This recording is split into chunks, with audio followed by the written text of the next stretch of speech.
जय हिंद। मैं सत्यम ठाकुर स्वागत करता हूं आप लोगों को दरोगा अड्डा पे।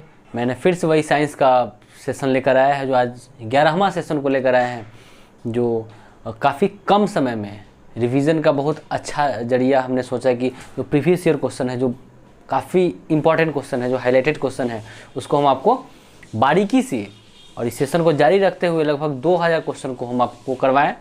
और हमको नहीं लगता है कि इतना सारा क्वेश्चन करने के बाद सीधा प्रीवियस ईयर एक ही बात कहता है कि तुम हमको पचा लो, हम तुम्हारा आधा से ज़्यादा काम कर देंगे।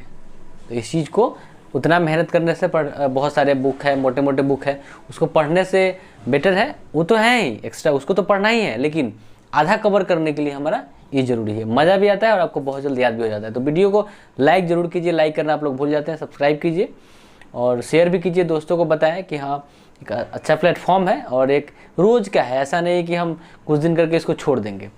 तो थोड़ा सा हमको भी मोटिवेशन मिलता है। आप लोग अगर लाइक कमेंट करते हैं, तो आप लोग अगर देखते हैं तो वीडियो को पूरा देखिए, छोड़ना नहीं है। बहुत 15 ही क्वेश्चन लेके चल रहे हैं और हम उम्मीद करते हैं कि आपको याद हो जाए, और याद करवाने का मेरा यही उद्देश्य ही है।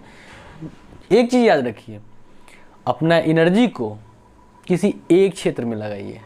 किसी एक क्षेत्र में लगाते हैं तो आपको उसमें सफलता से पाने से आपको कोई रोक ही नहीं सकता है। इस चीज़ को हमेशा याद रखिएगा। किसी एक क्षेत्र में लगना चाहिए आपका पूरा एनर्जी, चाहे वो कोई भी क्षेत्र हो। नहीं तो अगर चारों तरफ दिमाग लगाइएगा, जो फॉर्म निकला उसको भी भर दिए, वो फॉर्म निकला उसको भी भर दिए, सबको भरते गए। ठीक है, एग्ज़ाम देने से आपका अनुभव होता है कि हाँ इस लेवल का एग्ज़ाम होता है, इस लेवल का होता है, लेकिन फोकसित होना है, सेंट्रलाइज करना है एक ही जगह। अगर आप अपना जो एम का जो सेंटर है उसको अगर आप बदलते हैं तो वो कहीं ना कहीं आपको हार का सामना करना पड़ेगा और असफलता का मुंह देखना पड़ेगा। तो किसी एक चीज़ को अपने दिमाग में बैठा ले, कोई एक एम कि हमको ये करना है, और उसी पे पूरा ऊर्जा लगा दो। आपको सफल होने से कोई नहीं रोकेगा और बहुत जल्द आपका एम आपके साथ होगा। चलिए चलते हैं पहला क्वेश्चन की ओर। विज्ञान मंथन 11वां सेशन है। पहला क्वेश्चन कि संतुलित आहार की दृष्टि से एक व्यक्ति को प्रतिदिन कितने वसा का सेवन करना चाहिए। क्वेश्चन कहता है कि संतुलित आहार की दृष्टि से एक व्यक्ति को प्रतिदिन कितना वसा लेना चाहिए, कितना फैट लेना चाहिए। तो 30 ग्राम संतुलित। अगर इससे कम ले रहे हैं तो आपका संतुलित भोजन नहीं है। याद हो गया। चलिए दूसरा क्वेश्चन देखिए, किडनी में पथरी बनने से कौन रोकता है। किडनी में अगर पथरी न बने, अगर बन रहा है तो समझ लीजिए कि शरीर में मैग्नीशियम का कमी है। अगर किडनी है, किडनी में पथरी बनने से अगर कोई रोकता है तो वो आपका मैग्नीशियम है। दूसरा क्वेश्चन याद हो गया। तीसरा क्वेश्चन पे चलते हैं। मनुष्य में छोटी आंत की लंबाई कितनी होती है। छोटी आंत की लंबाई 6.7 मीटर होता है। मनुष्य में छोटी आंत की लंबाई की बात करें तो 6.7 मीटर होता है। क्लियर। आप लोग सोच रहे होंगे कि सर आज गाना नहीं गा रहे हैं। मेरा मूड आज बहुत ज़्यादा अपसेट है, इसी के लिए हम नहीं गा पाएंगे आज, सॉरी। हमेशा तो एक जैसा नहीं होता है ना इंसान, तो थोड़ा सा है। चलिए आते हैं। हमने क्या देखा कि छोटी आंत की लंबाई की बात करें तो 6.7 मीटर। ठीक है। चौथा क्वेश्चन चलते हैं कि दांत का बाहरी कठोर भाग किसका बना होता है। देखिए दांत जो होता है उसका बाहरी जो कठोर भाग है वो बना होता है डेंटिन का। डेंटल से तो दांत वाला दांत होता ही है, दांत का डॉक्टर डेंटल से संबंधित है। और आपका डेंटिन जो है वो दांत का बाहरी कठोर भाग डेंटिन कहलाता है। आते हैं पांचवा क्वेश्चन।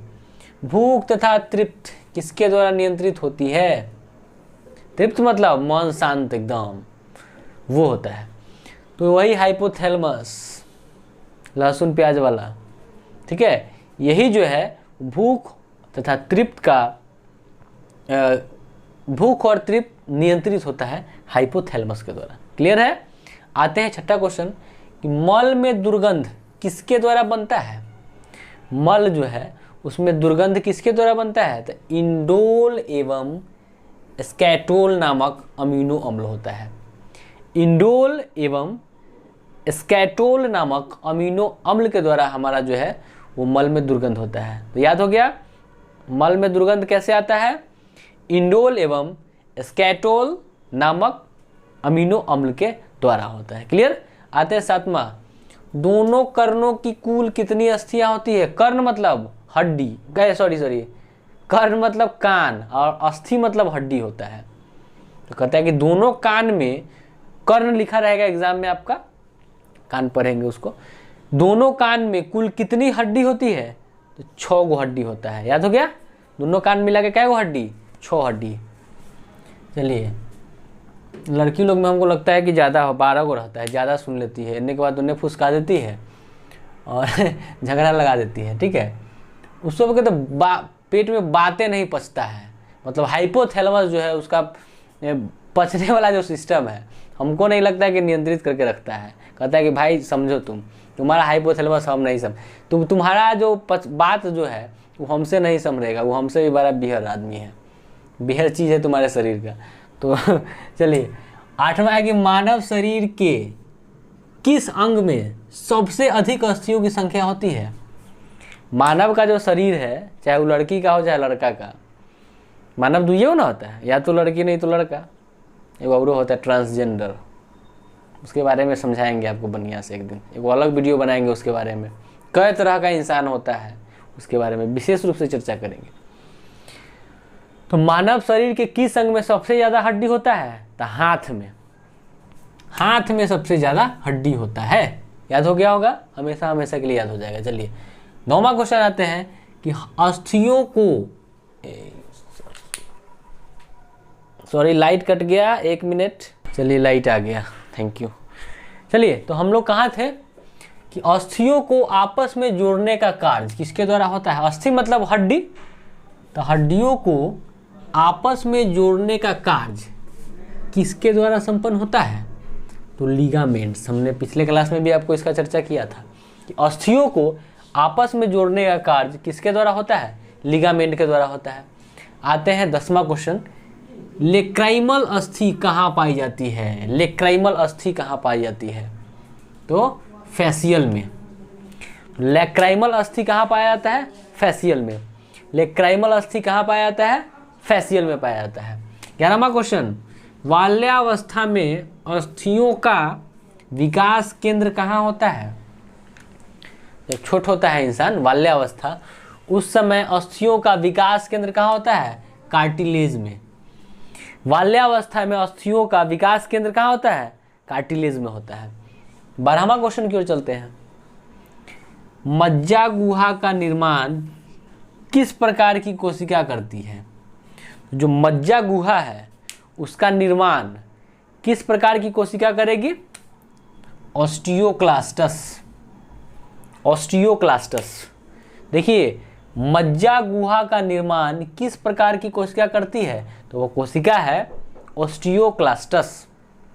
एक बार फिर देखिए, मज्जा गुहा का निर्माण किस प्रकार की कोशिका करती है? तो ऑस्टियोक्लास्टस। याद हो गया? ऑस्टियोक्लास्टस, ऑस्टियोक्लास्टस। आते हैं 13वां क्वेश्चन, अस्थियों में कौन सा प्रोटीन पाया जाता है? हड्डी में कौन सा प्रोटीन होता है? तो ओसीन होता है। क्लियर? हड्डी में कौन हार्मोन? ओसीन। हड्डी में कौन सा हार्मोन? Ossein hormone.